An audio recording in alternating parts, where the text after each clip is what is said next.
Bonjour à tous et bienvenue dans cette vidéo copilote consacrée au partage d'une expérience de photogrammétrie aérienne. Plutôt qu'un tutoriel classique, c'est un vidéocast que je partage avec vous aujourd'hui avec au programme la photogrammétrie on the slide, les drones et leur utilisation en Suisse et les logiciels d'acquisition et de traitement photogrammétrique que nous avons utilisés pour produire un objet 3D représentant le château de Vufflan. Vous trouverez sur copilote.ch les images aériennes ainsi que le fichier .obj produit par le logiciel de photogrammétrie afin que vous puissiez vous-même vous lancer dans des essais. N'oubliez pas en y passant de vous abonner à la newsletter, à la chaîne YouTube et de liker la page Facebook évidemment.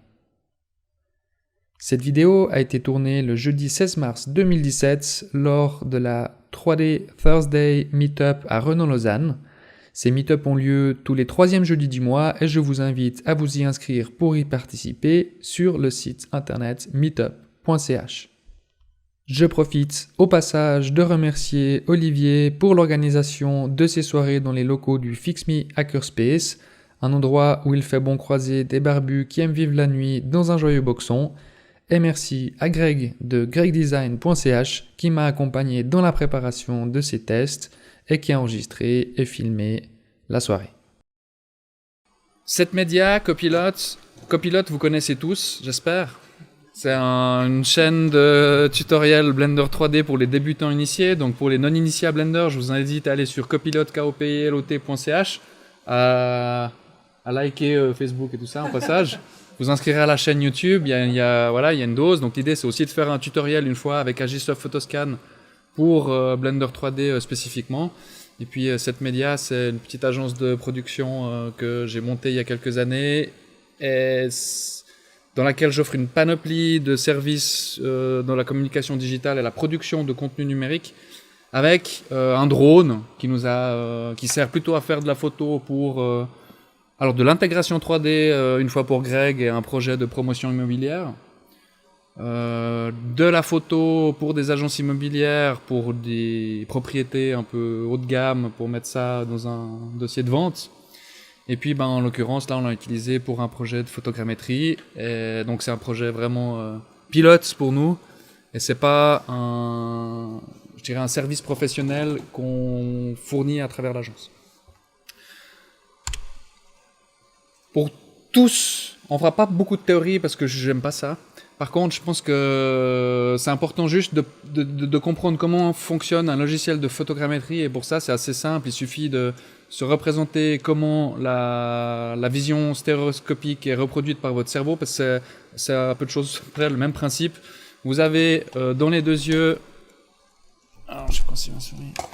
Vous avez dans les deux yeux une différence, un écart entre les deux yeux. Donc on va imaginer la caméra qui s'est déplacée et puis qui a fait deux photos distinctes avec un objet qui a une position spatiale et puis une image qui va être reproduite. Et puis grâce à cet écart, on va réussir à reproduire une image en 3 dimensions. Je pense que la vision stéréoscopique, on a tous la chance d'en profiter tous les jours. Pour ceux qui portent des lunettes puis qui un jour, on les porte pas, se rendre compte que voir en 3D, c'est quand même vachement mieux. Moi, depuis que j'en porte, j'ai retrouvé une vue en 3D et puis j'ai une sorte d'émerveillement, quoi. Donc là, vraiment, je pense que le principe est simple et puis que je fournirai le PowerPoint en format PDF aussi. Comme ça, il y a des liens où j'ai piqué tous ces trucs. Donc, si ça vous intéresse de creuser le sujet, n'hésitez pas. Surtout que la photogrammétrie, c'est quelque chose de pas très récent puisque vous voyez qu'il y a une patente de 1893 pour faire de la photographie visiblement à partir de ballons, pour pouvoir faire vraisemblablement de la cartographie, pour pouvoir faire de géologie, pourquoi pas archéo, architecture. Donc c'est un procédé où on fait de la triangulation à partir de nos images, etc. Donc sans avoir besoin de rentrer dans les équations et le détail de la géométrie, on comprend que ça va être possible de le reproduire. Puis évidemment, aujourd'hui, avec la puissance de calcul qu'on a sur nos machines, on peut utiliser les mêmes procédés, mais avec des images digitales, pour pouvoir reproduire des objets en 3D. Donc ça, c'est l'image que vous avez à droite, avec des points, avec des pixels que vous allez retrouver ici sur chaque image, qui vont correspondre à chaque fois à ce point-là. Et ça, c'est vraiment ce que le logiciel de photogrammétrie fait dans son algorithme, c'est d'aller rechercher les pixels identiques sur l'image. En fonction de l'angle, du positionnement de la caméra, il va pouvoir reconstituer l'environnement en 3D. Ça, c'est un screenshot d'un des logiciels de 3D qu'on va voir tout à l'heure, de photogrammétrie qu'on va voir tout à l'heure. Donc ça, c'est assez simple. Vous voyez qu'en fait, il fonctionne avec... Alors, ça, c'est le projet qu'on a réalisé. Donc, il y a toute une série de caméras qui ont été reproduites, qui ont été replacées, recalibrées. Et puis, sur toutes ces caméras, il a été repéré des pixels. Et puis là, vous voyez qu'il y a un des pixels qui vont être reproduits sous forme de nuages de points dans un espace tridimensionnel qui ont été retrouvés sur plusieurs caméras. Donc typiquement ce nuage de points, on verra ça en live dans le logiciel tout à l'heure, ce nuage de points se retrouve dans pas mal de ces caméras ici, et puis c'est à l'aide de ces nuages de points qu'on va densifier, qu'on va ensuite pouvoir créer la géométrie pour reproduire un modèle 3D. Il y a d'autres techniques de reconstruction 3D, alors vous l'avez peut-être déjà vu dans un contexte plus archéo ou plus urbanisme, ça fonctionne avec des scanners laser. C'est pas ton procédé, non? Si, c'est à peu près. Donc là, ça fonctionne différemment. Donc plutôt que de comparer avec des photos, c'est un scanner qui balance des millions de lasers, enfin de rayons, et puis qui les reçoit et puis qui va les placer spatialement. Donc c'est vraiment du scanner 3D. Alors, en tout cas pour l'aérienne, je suppose que le scanner coûte plus cher que le drone. Donc la photogrammétrie, il reste peut-être un outil et un procédé cost-effectif par rapport à celui-là. Mais je pense qu'avec ça, on est aussi peut-être beaucoup plus précis, plus vite.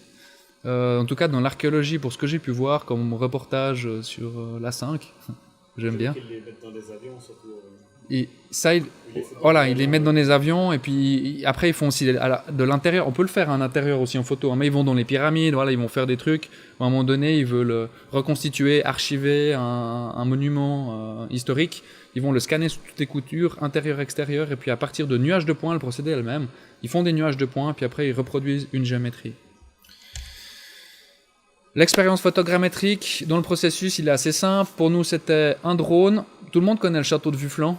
Vous l'avez vu en grande photo, mais c'est un château magnifique qui mérite le détour. Vous allez découvrir tout à l'heure, vous en avez un petit aperçu ici. Donc dans le processus, nous on voulait faire de l'aérien parce qu'on voulait reproduire un gros modèle. Donc on est parti sur un château un peu sexy. Il nous fallait un drone. Dans le processus, il nous faut un outil d'acquisition, puisque on peut évidemment faire des photos depuis le sol. On pourrait faire des photos aériennes un petit peu au bol, mais pour ça, il nous faut un outil qui va collecter les images, et puis vous allez voir qu'on a mieux que ça.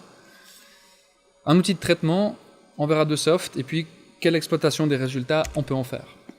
On va parler un petit peu drone, c'était une occasion de vous sensibiliser à ces aspects-là, parce que si vous ressortez tous d'ici en vous disant demain je vais voler, et puis je vais m'acheter un drone, je vais faire des images, c'est une bonne idée, je vous encourage à le faire. On mettra les liens Amazon. Ouais. Ouais, c'est ça. Pour pas se tromper, c'est juste pour ça. Donc voilà, nous on a travaillé avec le drone que vous avez là, qui a un Inspire One, qui a une autonomie de 12-15 minutes. Donc ça c'est important l'autonomie, parce que plus vous volez longtemps, plus vous faites de photos. C'est une machine impressionnante, elle fait 4 kilos, elle est sexy, il y a les bras qui se remontent, on a l'impression que c'est un vaisseau spatial. Donc on a du plaisir à la faire voler. On a une super expérience avec les drones de DJI en général, parce qu'il y a une application qui est vraiment super top pour travailler, pour faire de la photo, de la vidéo, mais aussi pour faire de l'automation de capture d'image, vous allez le voir. Par contre, un coup de gueule quand même, c'est pas peu évolutif. En l'occurrence, ça c'est la politique de DJI, hein, qui... À chaque génération, on veut vous forcer à changer d'appareil. Donc un drone, c'est un système que j'ai acheté il y a 2 ans avec des batteries supplémentaires et tout le tout team. Il y en a à peu près pour 4000 francs. Aujourd'hui, à la revente, je pourrais espérer en tirer 1000 à 1500 francs. Donc la décote est violente. Hein. Surtout que tout ce qu'ils ont sorti comme nouveauté, nouvelles caméras, alors pas toutes, mais nouvelles caméras, nouveaux accus, plus d'autonomie, nouveaux modèles, etc. Ils sont 4, 5, 6000 francs. Et puis, tous les accessoires que vous avez, vous ne pouvez pas les utiliser. Donc, de toute façon, tout devient obsolète. Parfois même la radio, la commande, vous pouvez la balancer. Donc, c'est cuit. Donc, merci qui? Merci DJI. Donc, Là, non, c'est vrai que ça m'a contrarié, mais maintenant, ça a une durée de vie quand même intéressante. C'est voilà, un outil que j'ai amorti depuis longtemps à travers d'autres projets que de la photogrammétrie, et puis ça nous a servi voilà, pour aussi du plaisir, pour ceux qui aiment le modélisme. On a comment... Voilà. On a commencé il y a bien longtemps, c'était pas avec Greg, mais c'était un hélicoptère radiocommandé, c'était une GoPro en dessous, enfin les drones n'existaient pas, les iPads non plus, enfin ça nous rajeunit pas, mais voilà. Aujourd'hui, la technologie quand même, l'assistance au pilotage et tout, elle est quand même magnifique. Il transporte un appareil photo standard. Non. Ben oui, mais disons que ça peut lever pas mal de poids. Par contre, il n'y a pas les nacelles qui permettent gyrostabiliser, qui permettent de stabiliser pour la photo, mais surtout pour la vidéo. Il n'y a pas l'équipement nécessaire, pas sur ce modèle-là. Il faut passer sur d'autres modèles qui sont encore plus chers. C'est ce qu'ils appellent la gamme. Là, on est dans la gamme professionnelle. Vous avez le Phantom 4 en dessous, qui est la gamme, on va dire, grand public, qui fait alors, je pense, super boulot pour la photogrammétrie déjà. Caméra équivalente, c'est juste que vous avez moins de souplesse en termes de... Comme il est patin, se relève pas, pour tourner la caméra, etc. Il y a moins de souplesse. Commentaire pour l'Inspire One, puisque c'était une problématique dans notre expérience photogrammétrique, c'est que pour pouvoir exploiter tous les logiciels qu'on voulait en termes l'iPad, etc. pour le piloter, connecter à la radio, il a fallu passer tous les upgrades de firmware, et pour la tablette, et pour l'application, et surtout pour le drone. Et le drone, les updates de firmware, c'est pas juste un update de firmware, c'est la caméra, c'est les accus, c'est la totale. Donc quand ça fonctionne pas, ce qui est arrivé, le drone il repart chez DJI en Allemagne, merci qui, 2 semaines d'attente, 2-3, vous faut payer le port, bref. Donc voilà. On a monté une pétition d'ailleurs. On parle de la pétition de détruire DJI. On vend plus d'un milliard de drone, d'après ce que je... Ouais, alors eux en plus, ils se goinfrent, ils vendent bien, mais vous le verrez tout en bas, je suis pas un promoteur de DJI, mais en attendant, voilà, ils font des produits qui marchent, de qualité. Le Phantom 4, c'est 25 minutes, donc encore plus top en termes d'autonomie pour faire de l'imagerie, puisqu'il faut beaucoup de photos, donc faut que ça puisse tenir en l'air longtemps. Le Phantom 4, lui, est pas évolutif du tout, donc pas de switch de caméra, alors qu'il y a une caméra pro pour l'Inspire One, même si maintenant elle est périmée. Et puis là, ils vont sortir le Matrice 200 qui m'a fait tomber de ma chaise parce qu'ils sortent encore un nouveau drone, puis tous les 3 mois, ils en sortent un nouveau, puis celui-là devient obsolète. Autonomie, 35 minutes, 7 km de portée. Alors ça fait bien marrer, l'Inspire One, c'est 2 km, mais 7 km de portée, de toute façon, en Suisse, législation, je vais vous en parler tout à l'heure après, vous oubliez. Et puis, la popularité de leurs produits fait que vous trouvez les applications des développeurs qui développent des applications pour les drones, typiquement pour la photogrammétrie et ainsi de suite. Donc ça, c'est l'avantage de fonctionner, de rouler avec eux, c'est que vous allez trouver la panoplie d'outils adéquats pour travailler, quoi. Ouais, puis l'intégration des profils de caméra, c'est juste. Ça veut dire que même maintenant, les logiciels de photogrammétrie, puisqu'on corrige distorsion de lentilles et tout ça, ont les profils des caméras de DJI, parce qu'il y a tellement de drones DJI sur la planète que c'est le premier truc qu'ils intègrent dans leur logiciel. Donc au moins ça, c'est des trucs. L'intégration, vous n'avez pas besoin de vous poser de questions. La caméra, qu'est-ce qu'il faut? Grosse résolution, pas grosse résolution. Je pense que la Zenmuse X3 qu'on utilise sur l'Inspire One, 12 mégapixels, donc 4000 par 3000 grosso modo, du 20 mm sans une grosse distorsion, fonctionne bien. C'est pas nécessaire d'avoir une énorme résolution parce que plus vos photos sont grandes et lourdes, plus ça va être process consuming dans votre traitement après. Donc, il faut des photos de bonne qualité, mais pas forcément très grandes parce que vous avez qu'à en faire plus aussi pour couvrir du terrain.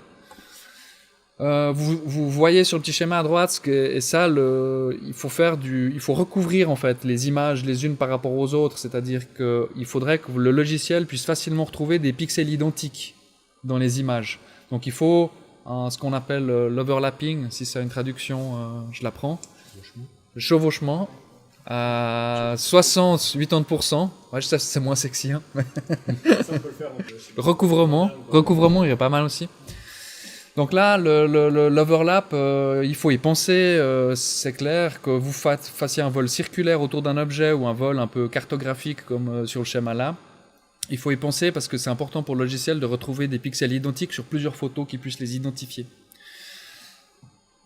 Attention à la sensibilité quand on paramètre le vol aussi, puisqu'il faut éviter absolument le grain sur l'image, parce que si on rajoute du bruit numérique dû au capteur, donc vous oubliez les photos by night, parce que le bruit numérique, ça va créer du pixel qui ne sera pas identifiable sur une autre photo.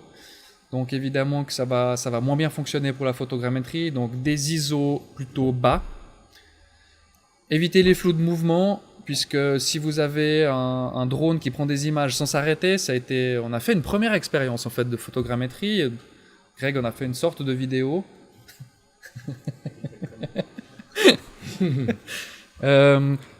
C'était en plein hiver, il faisait sombre, c'était en fin de journée, il faisait froid aussi, et puis il faisait pas assez jour, donc et puis on était dans un mode où le drone s'arrête pas, et puis même quand il tournait pour prendre l'angle puis partir, il y avait un flou radial même, donc c'était vraiment en termes d'exploitation, il y a beaucoup d'images qu'on a dû passer à la poubelle, c'était dommage. Donc ça c'était une première expérience qu'on a faite, ce qui nous a amené à faire mieux pour cette présentation. Donc l'avantage de ne pas s'arrêter, évidemment, c'est un gain de temps pour la batterie. Puisque si vous arrêtez pas, vous faites plus de photos, vous couvrez plus de surface aussi. Parce que suivant la surface que vous voulez cartographier ou élever en modèle, il faut beaucoup de photos et couvrir beaucoup de terrain. Et tu es obligé d'avoir du beau temps et du beau temps constant, c'est-à-dire l'ensoleillement identique. Alors ça, oui, ça c'est un bon point oui, c'est un bon point qu'on peut évoquer déjà maintenant, mais c'est vrai que comme les textures vont être produites à partir des photos, si on a à un moment donné des photos avec un ISO fixe pourrait être intéressant, mais c'est clair que quand on tourne autour d'un objet et qu'on a le soleil tout d'un coup qui est plus du bon côté, on risque d'avoir des textures qui jurent un peu ensemble. Mais pour ça, je dois dire qu'on a fait l'expérience d'ailleurs sur ce projet-là, et puis en fait la génération des textures par le logiciel photogrammétrie est plutôt bonne. Je pense qu'il fait des mariages et puis il mélange assez bien l'ensemble. Tu filmes et tu prends des photos. Il fait des photos. L'avantage de filmer, qu'il n'y a pas d'extrait, c'est des images. Trop de frames. Trop de... Je pense trop d'images, si c'est à 25 images par seconde. Ouais, mais tu peux, Et puis faire des générations des images de PNG, et puis générer une séquence d'images, et puis exploiter. Ouais. T'as moins de résolution, mais Voilà. ça marche aussi. Mais ça marche aussi, ouais. On a évoqué le test avec Greg, on l'a pas fait. Mais ça, je pense que ça marche aussi, par contre, si on tourne... Bon là, il fait du 4K celui-là, hein, donc on peut même monter à des résolutions intéressantes. Oui, il y a un détail, c'est que ça ne serait pas géolocalisé si tu extrais du film, alors que là, ok. oui. Ah, ok. Là, Oui. là, c'est géolocalisé. Alors toutes les datas qu'ils mettent dans l'exif, etc. aussi, c'est clair, qui sont pas forcément nécessaires pour le logiciel de photogrammétrie. Il arrive à retrouver le positionnement de la caméra sans ça, mais qui certainement simplifie le traitement. D'accord.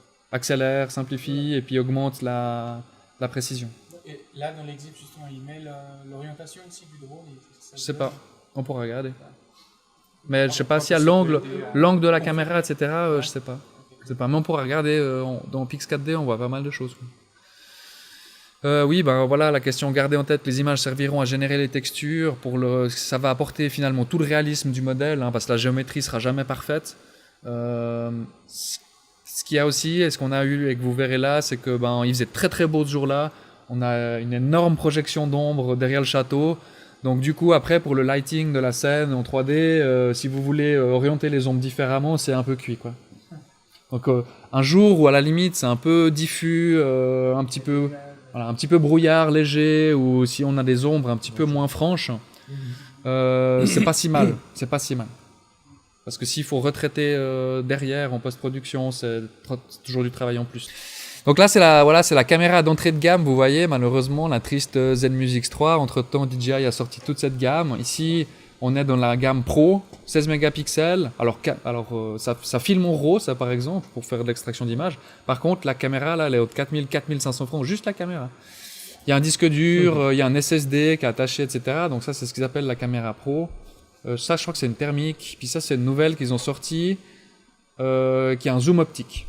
Je sais pas si c'est vraiment utile, mais elle a un zoom optique qui est pas mal. Petit rappel, en Suisse, on vole pas n'importe où. Tant que vous faites moins de 500 grammes ou ça va, il n'y a aucun problème. Si vous faites plus de 30 kg, mais il faut déjà y aller pour lever un drone de 30 kg. Hein. Mais là, c'est soumis à autorisation de l'Office de l'aviation civile. Vous devez voler à vue. Donc, pour moi, c'est environ 300 mètres. Après, je vois plus le drone. Il devient trop petit.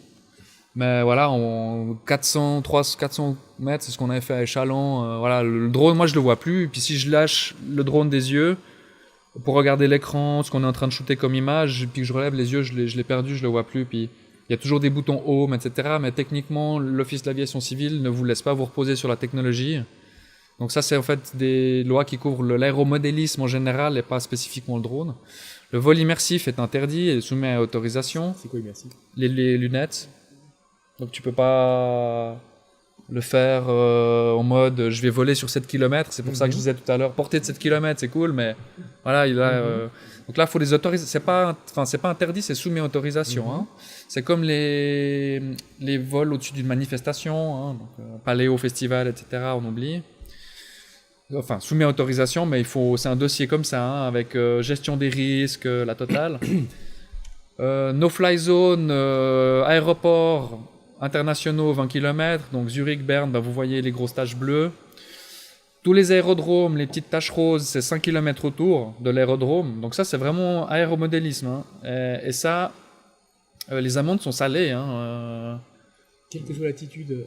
Quelle que soit l'altitude de vol, même si tu es c'est interdit. D'accord. Ben souvent, moi j'ai fait des shootings photos à Prilly, juste à côté de la Blécherette ou autre. Les autorisations, ils les donnent, mais ils limitent justement l'altitude.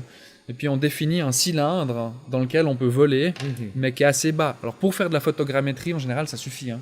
Voilà, on n'a pas besoin de voler à 100. Enfin, on a fait un truc comme Viflon. On a quand même été haut, mais j'entends. Voilà, normalement, s'il y a un accident, bye bye. Hein. Donc, un épervier qui est, comme on cherche un peu des ennuis. Ou des mouettes, ouais. Les mouettes, ça est arrivé aussi. Lui, il avait pas d'autorisation. Donc ça, vraiment, si demain vous allez acheter un drone, c'est un truc que même DJI intègre dans son firmware, les no-fly zones. Donc aujourd'hui, si vous habitez Genève et que vous avez un drone DJI, vous pouvez faire 30 km pour pouvoir le faire voler, parce qu'il ne décolle pas. Et puis ils définissent des cônes autour des aérodromes. Donc même si le drone vole, dès qu'il se rapproche de l'aérodrome, automatiquement il va descendre et se poser jusqu'au sol. J'ai jamais testé pour voir si ça fonctionnait ou pas, mais c'est en tout cas ce qu'ils disent. Mais tant mieux, parce que comme ça évite certainement que les gens fassent n'importe quoi. Par contre, à Genève, vous êtes cuit. Région de Zurich aussi. La commune, même si vous respectez les règles de l'OFAC, la commune peut avoir des restrictions sur son sol. Donc il faut toujours contacter la commune, demander à une municipalité si vous pouvez ou pas. Ce qui est pénible, mais qu'il faut faire à mon avis. La police, vous pouvez toujours les avertir. J'ai fait des photos à Haute-Nanda où je volais à 1 mètre d'un balcon où il y a un type qui fumait une clope. Et puis, vous faisait des photos d'une promotion immobilière. Et puis, voilà, s'il appelle la police, autant qu'elle soit déjà au courant. Vous avez les autorisations d'être là, parce que ça peut arriver aussi. Firmware DJI, je vous en ai parlé. Puis l'assurance responsabilité civile, minimum 1 million, valable pour l'aéromodélisme. C'est le cas en général dans les RC, les assurances ménages qu'on a. Mais si vous voulez en faire sérieusement, c'est mieux de vous renseigner. Et si vous voulez le faire de manière à en faire une activité lucrative, il faut aussi avoir une assurance professionnelle à ce moment-là. Et puis on monte un petit peu, je pense, dans les prix de l'assurance, etc., de la RC qui se font. Il faut faire sauter des clauses, etc. Donc ça, c'est des choses sur lesquelles il faut se renseigner, parce que si vous esquintez mémé, ou vous cassez un pot de fleurs sur un balcon, ou vous tombez sur une voiture, n'importe quoi, l'incident technique peut arriver. Hein. Et puis l'incident technique, après, est-ce que c'est DJI le responsable parce que le drone n'est pas revenu? Est-ce que c'est vous? Voilà, autant être couvert. Ils arrivent à télécharger toutes les données. Hein. Je ne sais pas si tu n'en as pas parlé encore de cette histoire. Les drones? Ils téléchargent toutes les données de vol. Oui, il y a des logs. Non, il y a des logs, ouais. Parce que, en fait, ils ont... Oui, ils enregistrent tout. Il y a des boîtes noires dans le drone, quoi. Donc, ils enregistrent toute la télémétrie, l'état de la batterie, tout. Donc, c'est ce qui permet aussi à DJI, quand il y a un problème, qu'on vous renvoie en garantie, de voir, en fait, ce qui s'est passé. Ici, vous voyez qu'il n'y a pas que les aérodromes et tout. Il y a des espaces naturels, les grands jets. Vous n'allez pas déranger les oiseaux migrateurs. Tout ça, c'est des zones naturelles, etc. Alors après, on peut toujours le faire en mode ninja. Mais si vous restez coincé dans un arbre, comme c'est arrivé il n'y a pas longtemps à Lausanne, puis que c'est la police qui vient le décrocher... Voilà. Surtout Lausanne, Rega, hélicoptère, chuve, ils volent bas. Donc il plaisante pas. Donc vraiment, tout le monde rêve de faire la cathédrale de Lausanne, mais on l'a pas fait. En mode ninja. Évidemment que tout geek qui se respecte n'a pas envie de faire voler son drone pendant 2 heures et puis de faire le tour du château en se demandant si l'overlapping est bon et puis s'il a assez d'images, etc. Donc on va essayer de faire une automation parce que ça nous permet de boire un café tranquille pendant que le drone vole, fait une mission solo et puis ramène les images à la maison. Donc c'était l'occasion de vous parler de la courbe du geek et puis de voir effectivement que c'est ce qu'on a fait dans notre cas. C'était l'occasion de tester un logiciel d'automation pour le drone. C'était la 2e fois que je laissais le drone partir tout seul et faire un vol automatique, ce qui est un petit peu stressant aussi. C'est un petit peu comme quand votre voiture, pour ceux qui ont eu la chance d'essayer une voiture qui conduit toute seule, puis vous devez lâcher le volant, ça fait le même effet. Ça a marché. Hyper content, hyper précis, hyper bonne expérience, donc soyez geek. C'est le moment de vous passer une petite vidéo de notre expérience là-bas. Bon alors, t'es en train de faire quoi, Thierry? Je conduis. Ah, tu conduis, ouais, d'accord, j'avais pas remarqué, mais plus précisément, qu'est-ce que t'es en train de faire concrètement? Oh putain! Je vais aller voler avec mon drone. Tu vas aller voler avec ton drone, d'accord, merci. Bon, mais il faut soit qu'il soit assez loin le drone. Mais à un moment donné, s'il passe derrière le donjon, moi je vais complètement paniquer, tu vois. Donc l'idée aujourd'hui, c'est de refaire de la photogrammétrie comme la dernière fois dans l'autre vidéo, mais cette fois avec un élément, un objet une dizaine de fois plus intéressant que notre vulgaire stand tir. Donc là on a choisi pour vous, pour pouvoir constituer un fichier 3D à partir de prise de vue drone, un château, le château de Vufflan.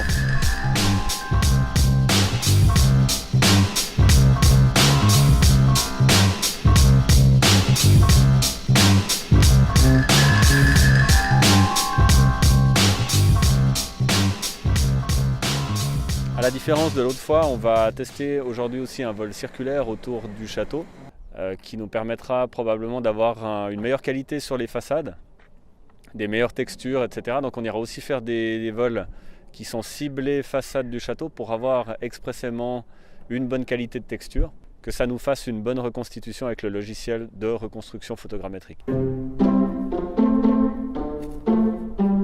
Donc là, comme toujours, la danse du drone.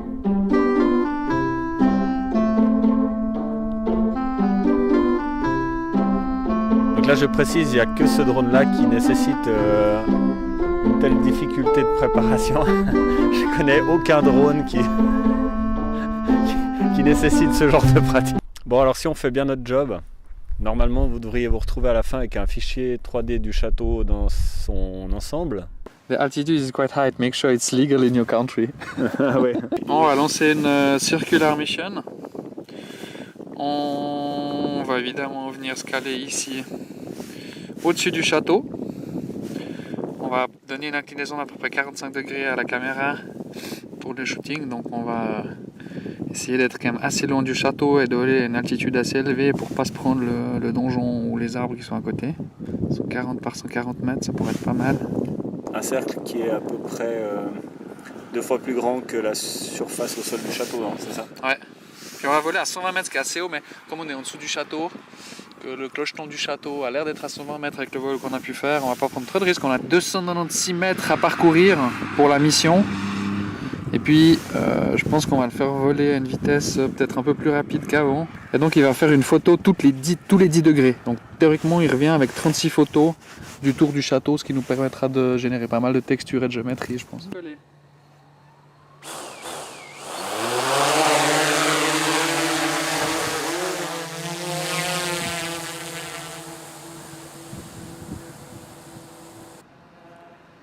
Parce que débile, c'est notre point GPS par rapport à lui, tu vois. Ça veut rien dire, l'iPad est complètement à la rue, quoi. On va juste regarder les photos qu'il est en train de faire. Ça va être intéressant, on aura de la toiture, il y aura de chez d'ombre, hein, je pense. Ouais. Tu vois ce qu'on aura? Oh putain. Alors pour faire un petit bilan de cette première expérience, le vol circulaire est quand même assez difficilement utilisable pour ce genre d'opération parce qu'on a du mal à définir le centre exact de l'objet sur la carte.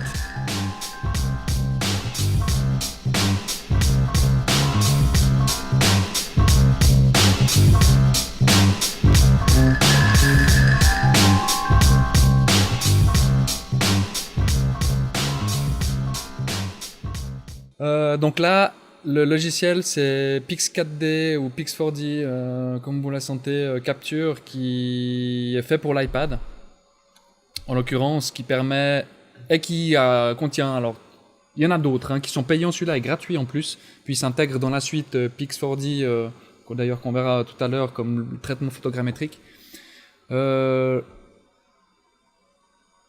Gratuit, je pense que c'est le seul que j'ai vu qui m'a vraiment plu. En plus, ils ont rajouté dans une mise à jour récente la mission circulaire, qui pouvait se faire qu'avec certains types de drones. Maintenant, ils le font à quasiment tous les produits de DJI. Donc pour nous, ce qui était vraiment intéressant, c'était de faire 2 missions. La Double Grid Mission qui permet de faire voilà, un croisement genre mode rescue pour rechercher les survivants au milieu de la mer. Et puis là, cartographier vraiment avec la caméra à, non pas 90 mais à 80 degrés, je crois on les a faites pour quand même avoir un petit peu d'angle et puis pas forcément être trop mode ortho déformé avec les 20 mm. Et puis une mission circulaire pour vraiment là capturer la texture du château, les tuiles, les détails.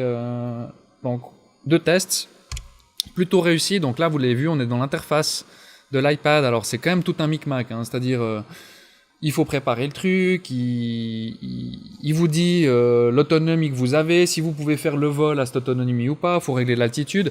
Nous on était ici un petit peu en contrebas du château, donc on ne sait pas exactement combien plus bas du château on est. En plus le donjon, Wikipédia dit qu'il est à 60 mètres, mais on ne sait pas trop, donc comment vous setupez l'altitude pour pas trop flipper, surtout que moi je suis d'un naturel peu anxieux, pour vous choper le donjon ou pour toujours avoir le drone à vue.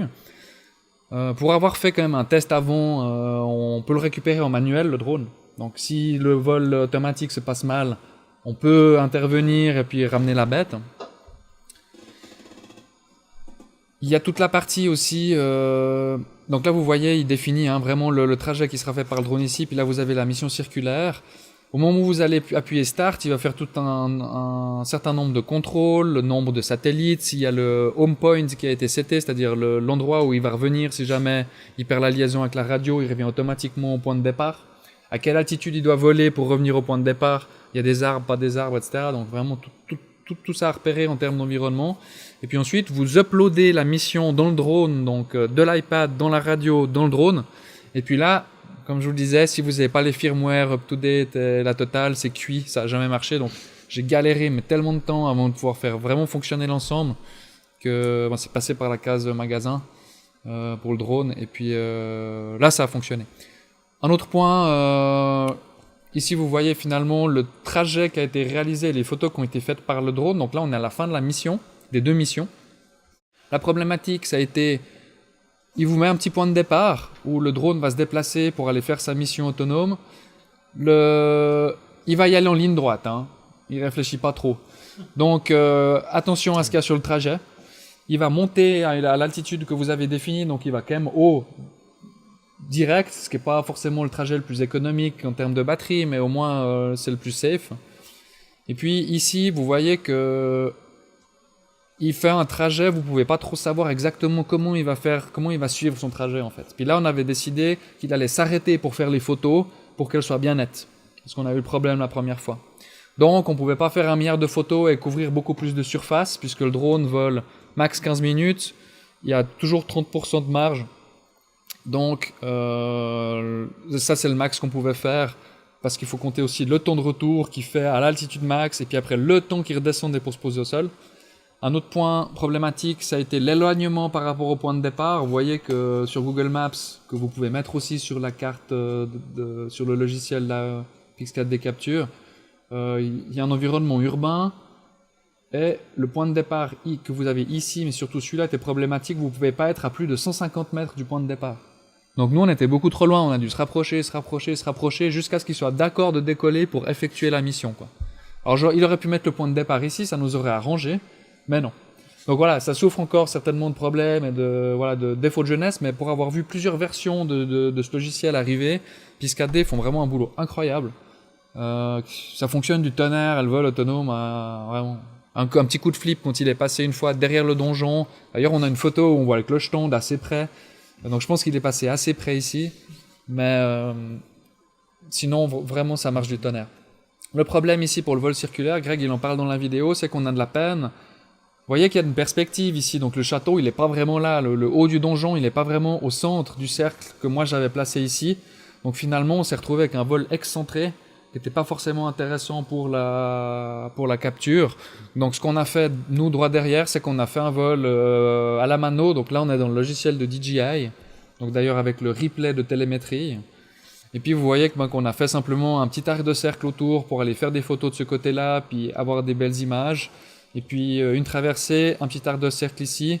Et puis on a fait un dernier vol où on a été de ce côté-là, un petit peu derrière, pour récupérer les façades arrière. Il y a une petite cour. C'était dans l'ombre, mais on a été faire un maximum d'images.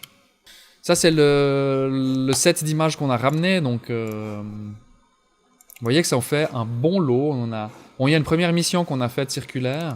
Ça, vous voyez, c'est la première mission circulaire. On était beaucoup trop haut. On a complètement mal évolué. Alors déjà, le centre le point d'intérêt, qui pour nous était le sommet du donjon, et surtout l'altitude. On est beaucoup trop haut. Mais bon, c'est pas inintéressant parce qu'on a la périphérie autour, on a les maisons autour.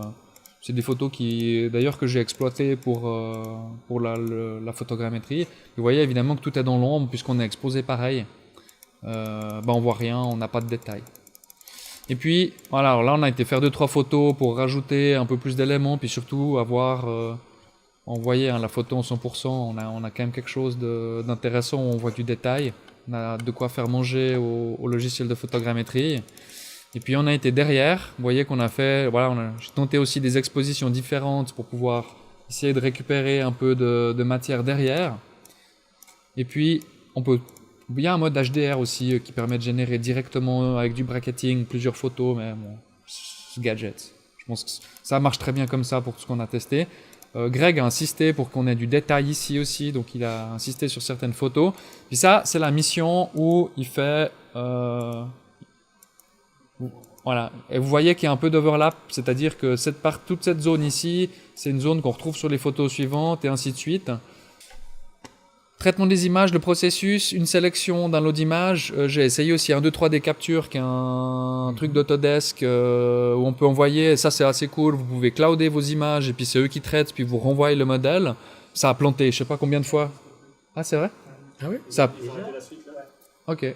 Moi j'ai essayé je sais pas combien de fois, mais avec d'autres photos et d'autres tests aussi, qui avaient fonctionné pour certains, dont un d'une maison qu'on a refait en 3D. Mais là... ça n'a jamais marché, ça a planté, ça m'a tellement gavé que j'ai arrêté. Donc on en sélectionne. Combien il en faut finalement, on peut toujours en débattre. Est-ce qu'il en faut 200? Est-ce qu'il en faut 50? Je pense qu'il en faut suffisamment pour qu'on voit vraiment le détail, qu'il y ait suffisamment de recouvrement entre les images. Mais finalement, plus vous en mettez, plus ça va être gourmand en traitement derrière. Et puis c'est déjà tellement gourmand qu'il vaut mieux optimiser, faire une bonne sélection. Donc moi je me suis pas posé de questions, j'en ai balancé 117 je crois dans le logiciel, j'ai pas réfléchi, j'ai envoyé, je suis allé boire un café, enfin 2 cafés.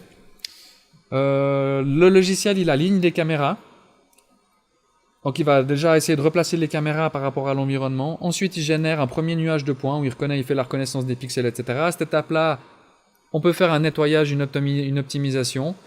On génère un nouveau nuage de points mais qu'il soit densifié, où on peut aussi faire du nettoyage et de l'optimisation. J'entends par optimisation le fait qu'on peut limiter la surface qu'on va vouloir recalculer, etc. pour pouvoir se concentrer sur l'objet qui nous intéresse, puis s'éviter du temps de calcul, puisque, encore une fois, c'est très gourmand.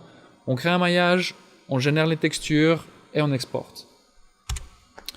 2 outils testés qu'on va ouvrir rapidement pour voir un petit peu comment ils se présentent.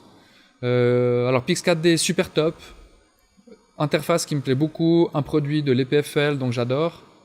Par contre, un prix un peu voilà, c'est un prix qui s'adresse aussi aux professionnels et pas aux amateurs éclairés et aux tests qu'on a envie de faire. Alors ils sont super bien quand même parce qu'ils vous permettent d'avoir une version full pendant 30 jours en test, que je vous invite à aller tester parce qu'elle est vraiment bien. Il y a vraiment énormément de choses à faire, énormément de possibilités. Si vous aviez un projet à faire, vous pouvez le louer au mois. Quand même 320 francs, mais on peut tout d'un coup louer une version full quand même pour un projet réel, un vrai mandat où il y aurait du budget, on peut le faire. Et puis vous avez une version gratuite mais limitée. C'est-à-dire pas d'export d'objets, pas d'export, etc. Donc voilà. Moi j'ai tellement réactivé mes versions 30 jours parce qu'en fait on peut écrire un mail puis ils vous réactivent plusieurs fois. Donc moi je l'ai fait plein de fois, puis là ils ont arrêté de me réactiver.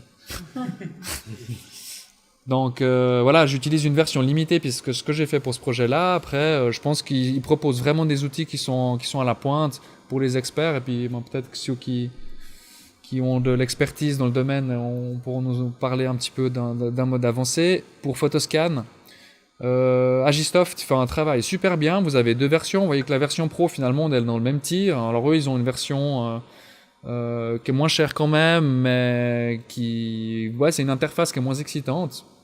Mais il fonctionne. Moi, j'ai la version Photoscan Standard Edition à 179$. Ils me l'ont vendu en licence éducation parce que je leur ai dit que je faisais un tutoriel pour Copilot. Donc ils ont été d'accord de me la vendre une licence à 50$ et c'est celle que j'ai utilisée pour avoir un outil qui me permet de faire un bon export d'un bon modèle avec des bonnes textures. Si vous n'avez pas finalement que des versions d'essai, tout ça, vous êtes limité à ce niveau-là, puis vous ne faites pas une expérience intéressante. Donc c'est avec Photoscan que j'aurais généré tout ça. Très gourmand en ressources, très gourmand en budget. On en parlait avec Daphnis tout à l'heure, il y a une solution GPU, c'est juste, qui est en train d'arriver. Donc ça, ce serait vraiment le top pour...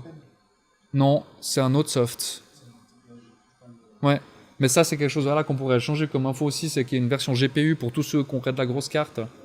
Ce qui serait top, je sais pas si Pix4D le propose, en fait, ce qui serait top, c'est vraiment la version cloudée, en fait. On upload les photos, ils bossent, ils font les calculs, ils renvoient tout ça, on travaille dans un logiciel standalone après. Et ça, ce serait vraiment le top, c'est de louer de la puissance de calcul. Parce que chaque fois qu'on veut retraiter, chaque fois qu'il faut repositionner ou des caméras et autres, pour moi, ce que vous allez voir, ça a été 2 heures de traitement dans chacun des deux softs, en fait. Ça a été 2 heures. C'était une demi-journée juste pour traiter un truc qui est certainement pas parfait. Alors, 117 images, vue flow. Donc ce qui est super top, c'est qu'en fait vous voyez vraiment voilà, il a géolocalisé les photos, le logiciel là il tag les photos avec les points GPS et puis du coup il va les repositionner et puis ça je trouve ça vraiment super chouette de pouvoir les retrouver. On peut les cliquer, on peut voir quelle photo ça représente. Donc ça voilà, quand on fait l'expérience, qu'on ouvre le logiciel, qu'on met les photos puis on lui dit OK, positionne les caméras puis ça donne ça, j'étais déjà convaincu. J'ai dit cool.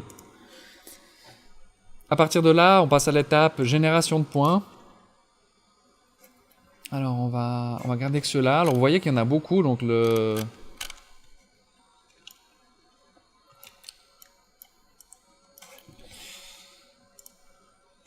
ça, c'est la première génération de points qui a été produite par Pix4D. Donc, vous voyez qu'il a été faire une reconnaissance des pixels. Vous voyez qu'il y en a qui sont très loin, là, qui sont très au fond. C'est pour ça, d'ailleurs, que la caméra était très zoomée. Il a été repéré des pixels à perpète. Alors certainement en essayant de nous choper un truc dans le ciel, et à mon avis là quand je vous parlais de nettoyage et d'optimisation, il y a pas mal de choses qu'il faudrait venir nettoyer que je n'ai pas fait. Moi je m'amuse juste à faire play et puis voir ce qui sort. Mais je pense que ça vaudrait vraiment la peine. Et puis si on s'occupe un petit peu des caméras, ben, vous voyez qu'il a vraiment replacé chaque photo. Donc vous voyez vraiment, je pense que les raccourcis clavier sont un peu... c'est une mauvaise idée, mais sont un petit peu Blender style. Donc, en vue de dessus, on voyait tout ce qui a été cartographié, qui a été reproduit. Et puis, évidemment, chaque fois qu'on avait un petit peu d'angle, ben là, vous voyez, on avait un angle de 45 degrés. C'était le vol circulaire de trop haute altitude qu'on a fait. Puis ça, c'est les photos supplémentaires qu'on a été faites à la main, plus quelques-unes pour la déco. Celle-là, c'est celle qu'on a utilisée pour l'image de présentation de l'article pour la meet-up et ainsi de suite.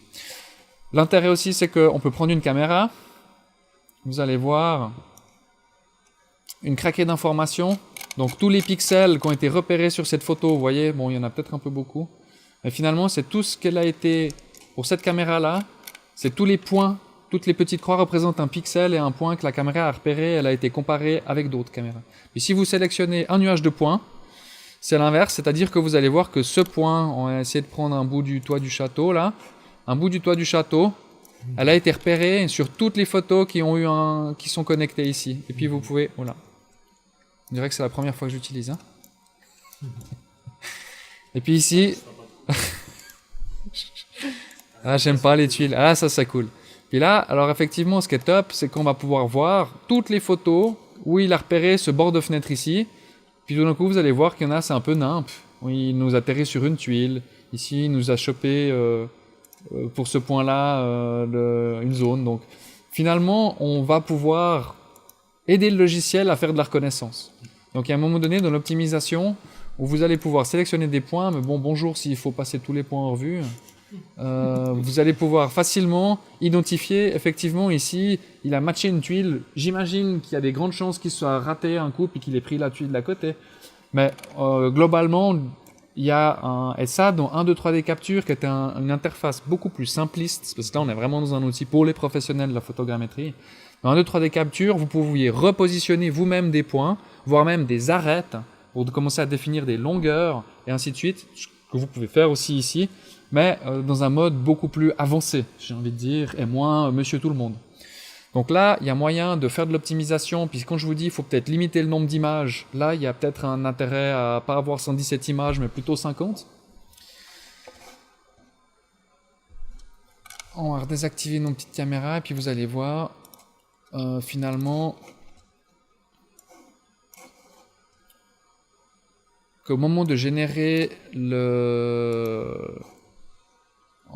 ça va être un petit peu plus long à charger. Voilà. Au moment de générer finalement un nuage de points beaucoup plus dense, vous voyez tout ce qu'il a généré comme détail de terrain en fait, et qu'il a été récupéré ici des points qui sont dans le ciel, ici qui sont visiblement, alors beaucoup de, voilà. En plus il n'y avait pas beaucoup de végétation, hein, donc dans le fond les arbres, c'est vrai que c'est un peu dur à reconstituer, surtout quand il n'y a pas de feuillage, qu'il y a juste des troncs qui sont très fins. Mais ici, on a voilà, le détail ici des points qui nous sert à rien. On a le village au fond. Si on se met, j'imagine, dans l'autre vue, on doit avoir un bout de lac qui doit être ces espaces bleus parce qu'il a capté sur certaines photos un bout de lac.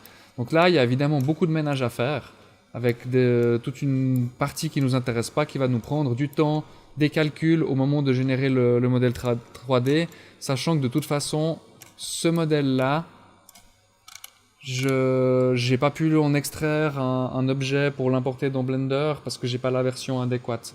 Donc je m'en suis arrêté. Non, c'est pas vrai, j'ai fait le maillage, je crois aussi. Donc là, on va désactiver ça. Donc là, vous voyez finalement, alors un truc qui est pas forcément super clean, mais où vous avez les textures qui commencent à venir se mapper.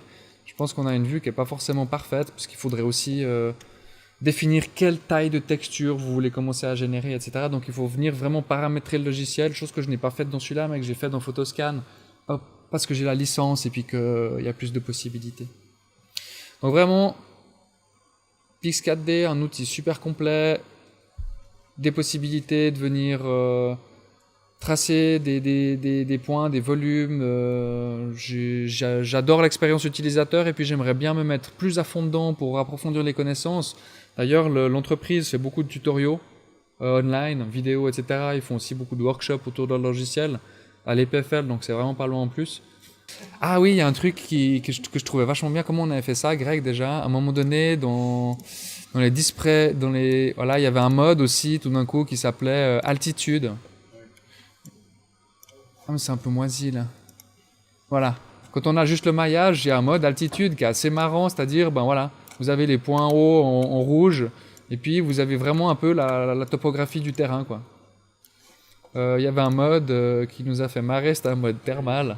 Voilà, les images thermiques, alors on sait pas trop, enfin, je pense que les façades étaient effectivement un peu plus chaudes. Il y a deux trois modes qui sont assez marrants, et puis ben là, on devine un petit peu déjà le type de maillage qui a été produit. On voit que c'est pas forcément très détaillé, mais encore une fois, on va le voir dans Agisoft et après dans Blender, ça n'a pas forcément besoin d'être très détaillé pour l'utilisation que moi j'ai envie d'en faire, c'est-à-dire pas de la mesure topographique ou urbanistique, mais plus pour de l'exploitation artistique, puisque c'est vraiment les textures qui apportent le réalisme par-dessus le maillage. Let's switch to Photoscan. Alors ça c'est une version light de Photoscan, hein, c'est pas la version full.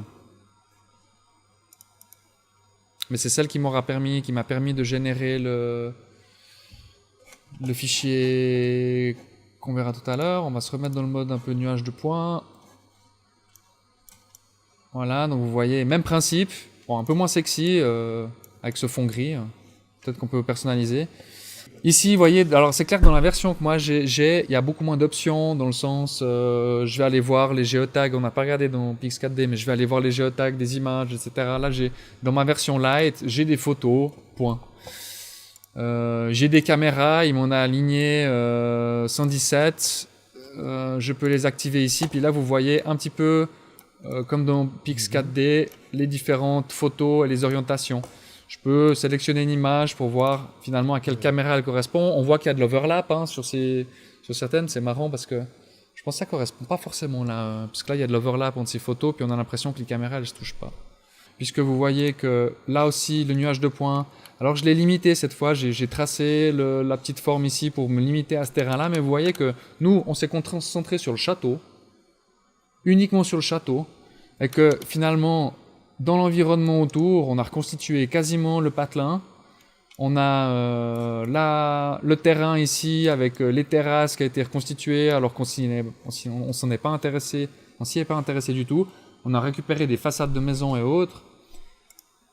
La version moche, la version maillage, donc là aussi on peut paramétrer pour avoir un maillage beaucoup plus fin. Maillage beaucoup plus fin et plus de détails, il sera de toute façon à mon avis toujours un petit peu biscornu. Quel est l'intérêt si c'est pour me retrouver avec des milliards de polygones en plus de Blender derrière et puis faire ramer ma machine, je sais pas, donc il y a un juste milieu à trouver.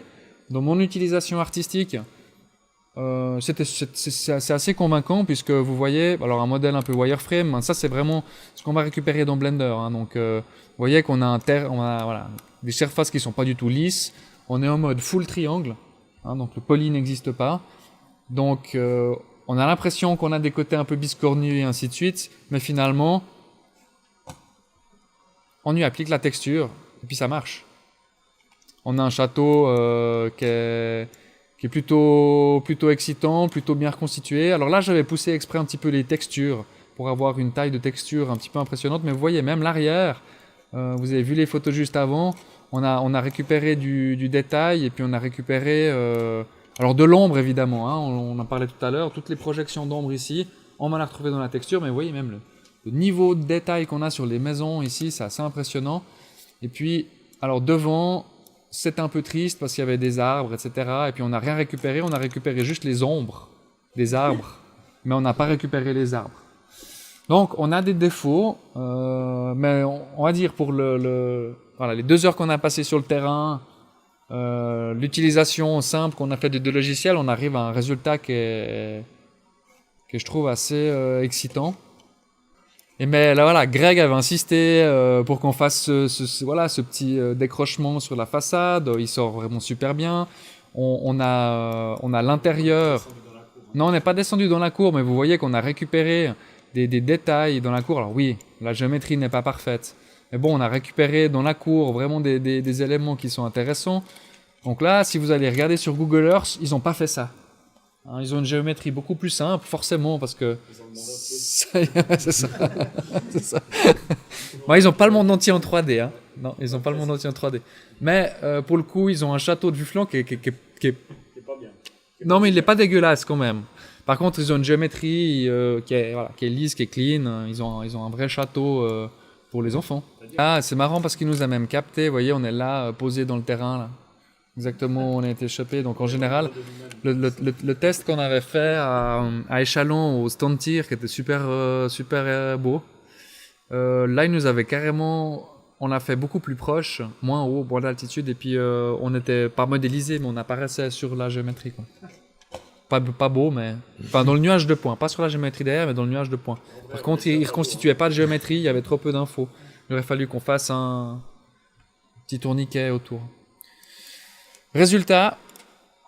Donc, un fichier OBJ avec... Et on va juste le regarder vite fait. Une texture. Alors ça, c'est hyper intéressant de voir comment la texture elle a été générée. C'est vraiment un truc de science-fiction. Mais là, vous voyez le donjon. Voilà. Donjon. Donc ça, comment le logiciel a fonctionné, il y a un truc qui est intéressant, c'est que ici, voilà, ici, il nous a... voilà, il nous a repéré quand même des surfaces assez planes et puis finalement qui marchaient bien ici. C'est clair que dans la géométrie, on a un bout de donjon ici, on a un bout de donjon de l'autre côté. Donc comment il le reconstruit, je pense qu'il ne faut pas chercher à comprendre. Il y a moyen de générer plusieurs fichiers, je crois, ou un grand fichier où il y a tout qui est UV mappé. Mais bon, l'avantage de récupérer la map UV pour le logiciel de 3D derrière, hein, si vous voulez. Oui. Alors, elle sort, l'objet sort avec la map et l'UV. Oui, mais ça sort dans Blender UV mappé. Hein, vous allez voir. Parce que c'est clair, quand on va dans Blender, alors vous voyez le carré que j'avais délimité. Quand on va dans Blender, c'est clair que en s'approchant, on remarque, on voit le donjon, on voit les petites fenêtres du donjon. Enfin, on reconstitue quand même assez bien le château. L'arrière, il est un peu pourri forcément parce qu'on a peu de photos puis on s'est pas du tout concentré là-dessus. Là où ça devient vraiment hyper intéressant, c'est quand on applique la texture. Parce que là, le château, il ressemble à quelque chose et puis on a vraiment... Ouais. Donc, suivant l'utilisation à faire avec le château, puisque Greg va nous mettre son Aston Martin... Nous sommes à la fin de ce vidéocast. Je ne vous passerai pas la fin de la meet-up qui s'est déroulée dans une joyeuse discussion avec tous les participants. Je me réjouis de vous retrouver pour une prochaine vidéo, éventuellement pour un petit tutoriel. À bientôt!